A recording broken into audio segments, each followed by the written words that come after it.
Hindi pa man opisyal na nagsisimula ang tag-ulan, nakararanas na ng malalakas na pag-ulan sa ilang bahagi ng bansa. Gaya sa ilang bayan sa Ilocos Region kung saan ilang lugar ang binaha. Makibalita tayo live kay Manny Morales ng GMA Ilocos. Manny?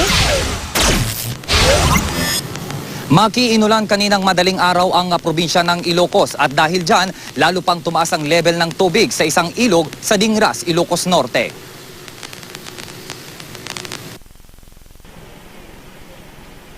Tuluyang na-wash out ang tulay na nagsisilbing tanging daan papunta sa 4 na barangay sa Dingras, Ilocos Norte dahil sa malakas na agos ng tubig sa ilog. Apektado ang barangay Ver, Elizabeth, Barong at Lanas. Tumaas ang level ng tubig dahil sa matinding pag-ulang nararanasan sa probinsya mula pa noong Huwebes. Ang ilang residente nagtitiyagang makatawid sa ilog gamit ang kanilang mga ginawang balsa. Pinasok din ng tubig ba ang ilang bahay?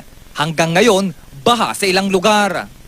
Kung talaga tingakon, masaplo kayo ito, dalaman sa dalawang siya.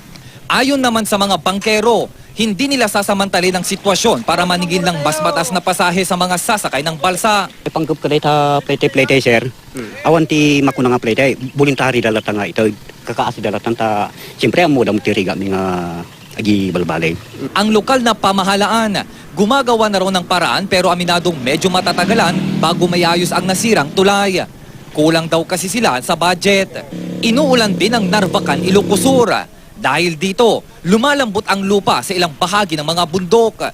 May mga gumuho ng ang lupa sa may Abra, Ilocos Sur Road.